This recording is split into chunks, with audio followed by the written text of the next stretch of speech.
ભુજમાં ગાયત્રી મહિલા મંડળ અને જલારામ ટ્રસ્ટના સંયુક્ત ઉપક્રમે છેલ્લા 13 વર્ષથી સતત યોજાતી ભાગવત સપ્તાહનું આ વર્ષે પણ ભવ્ય આયોજન કરવામાં આવ્યું હતું। આ 13મા વર્ષના જ્ઞાન યજ્ઞમાં વક્તા હરીશભાઈ જોશી દ્વારા સંગીતમય શૈલીમાં કથાનું રસપાન કરાવવામાં આવ્યું હતું। 7 દિવસ સુધી ચાલેલી આ કથા દરમિયાન પોથી યાત્રા, કૃષ્ણ જન્મોત્સવ, ગોવર્ધન પૂજા અને રૂક્ષ્મણી વિવાહ જેવા પ્રસંગો ખૂબ જ ધામધૂમથી ઉજવવામાં આવ્યા હતા।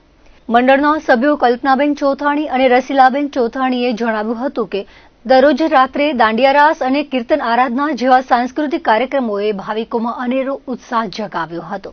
દરરોજ કથા બાદ 700 થી 800 ભાવિકોએ મહાપ્રસાદનો લાભ લીધો હતો। સમગ્ર આયોજનને સફળ બનાવવા ગાયત્રી મહિલા મંડળની બહેનોએ ભારે જહેમત ઉઠાવી હતી। જલારામ ટ્રસ્ટ અને ગાયત્રી મહિલા મંડળ દ્વારા આ કથાનું આયોજન કરવામાં આવ્યું છે અને 13 વર્ષથી અમે આ આયોજન કરીએ છીએ।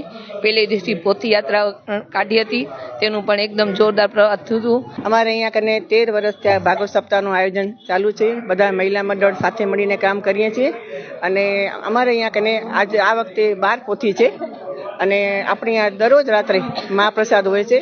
દરરોજ રાત્રે 700 થી 800 બધા હરિભક્તો લાભ લે છે અને સારી સંખ્યામાં બધા ભાઈઓ અને બહેનો હાજર હોય છે।